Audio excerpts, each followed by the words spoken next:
ગુજરાત યુનિવર્સિટીમાં જીકાસ પોર્ટલ દ્વારા વિદ્યાર્થીઓને કોલેજમાં પ્રવેશ આપવાના મુદ્દે ગોટાળાના આક્ષેપો વચ્ચે હવે ખુદ ભાજપના જ ધારાસભ્યે તંત્રના કાન આંબળ્યા છે। વરાછાના ધારાસભ્ય કુમાર કાનાણીએ સીએમને આ મુદ્દે પત્ર લખ્યો છે। થોડા દિવસો પહેલા રાજ્યમાં જીકાસ પોર્ટલ દ્વારા વિદ્યાર્થીઓની પ્રવેશ પ્રક્રિયા મેરિટ પદ્ધતિને લઈને વિરોધના સૂર ઉઠ્યા હતા। તેમ છતાં સરકાર હજુ પણ ઊંઘી રહી હોય તેવું વર્તન જોવા મળ્યું। ત્યારે હવે ખુદ ભાજપના ધારાસભ્ય કુમાર કાનાણીએ વિદ્યાર્થીઓની તકલીફો અને પ્રશ્નોને લઈને મેદાનમાં આવ્યા છે। કાનાણીએ મુખ્યપ્રધાન ભૂપેન્દ્ર પટેલને પત્ર લખ્યો, જેમાં તેમણે વીર નર્મદા દક્ષિણ ગુજરાત યુનિવર્સિટીના તાબા હેઠળ આવતી કોલેજો દ્વારા અંડર ગ્રેજ્યુએટ કોર્સની પ્રવેશ પ્રક્રિયામાં ગેરરીતિ થઈ હોવાનો આરોપ લગાવ્યો છે।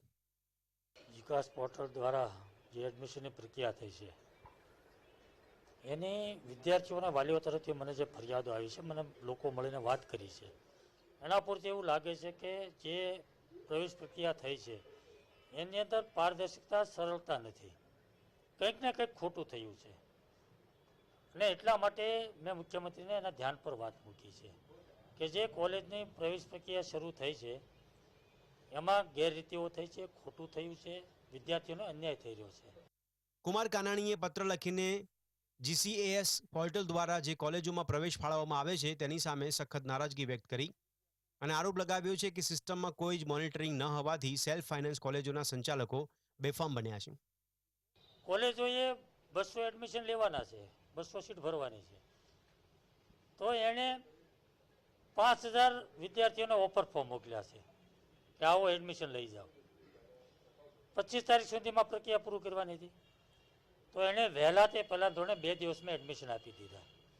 200 એડમિશન આપ્યા પછી હવે જે લોકો આવે છે ઓફર ફોર્મ જેને મળ્યા છે એ લોકોને ના પાડવામાં આવે કે હવે અમારી પાસે જગ્યા નથી, તો આ એડમિશન લેવા ક્યાં જાય, કોને મળવાનું, કેવી રીતે પ્રક્રિયા થઈ છે, બીજી વાર એને શું પ્રોસેસ કરવાની છે, કોઈ માર્ગદર્શન, કોઈ ગાઈડલાઈન નહીં। વિદ્યાર્થી, વાલી, કોલેજ, યુનિવર્સિટી ભટકે છે। કાનાણીએ કેટલાક વિદ્યાર્થીઓને ટાંકીને આરોપ લગાવ્યો કે ખાનગી કોલેજોની આડેધડ પ્રવેશ પ્રક્રિયા પદ્ધતિના કારણે મોટા પ્રમાણમાં વચેટિયા ઊભા થયા છે। વિદ્યાર્થીઓ મારી પાસે આવ્યા છે અને એક આ વાત પણ મુદ્દો મારે ધ્યાન પર મૂક્યો છે કે વચેટિયા લોકોના અમને ફોન આવે છે કે બધાને એડમિશન લેવું છે તો અમે તમને અપાવી દઈશું। તો મેં એટલા માટે જ કીધું કે પારદર્શકતા અને સરળતા નથી, અને પારદર્શકતા અને સરળતા જો હોય તો જ એમાં ખોટું ના થાય, ભ્રષ્ટાચાર ના થાય, કોઈ વસ્તુ ના થાય, લોકો હેરાન ના થાય। એટલે મુખ્યમંત્રીના ધ્યાન પર મૂક્યું છે કે આ જે પ્રશ્નો ઊભા થયા છે એનો હલ થવો જોઈએ। જીકાસ સિસ્ટમને લઈને ઘણા વિદ્યાર્થીઓ અને વાલીઓમાં ગૂંચવાડો પણ ઊભો થયો છે। જીકાસ પોર્ટલ પર વિદ્યાર્થીઓ અને વાલીઓની જે ફરિયાદો સામે આવી છે તેમાં રજિસ્ટ્રેશનના સમયથી કલાકો સુધી સર્વર ડાઉન રહે છે। વિદ્યાર્થીઓના ડેશબોર્ડ પર પ્રોવિઝનલ મેરિટ રજિસ્ટ્રેશનની જટિલ પ્રક્રિયાને સમજવામાં મુશ્કેલી પડી રહી છે। કોલેજના સંચાલકોને મેરિટ બનાવવામાં ગડમથલ થઈ રહી છે। ગ્રામ્ય વિસ્તારોમાં નેટવર્કની સમસ્યાથી મુશ્કેલી આવી રહી છે। કોલેજોનું મેરિટ કઈ રીતે બન્યું તેની કોઈ માહિતી નથી।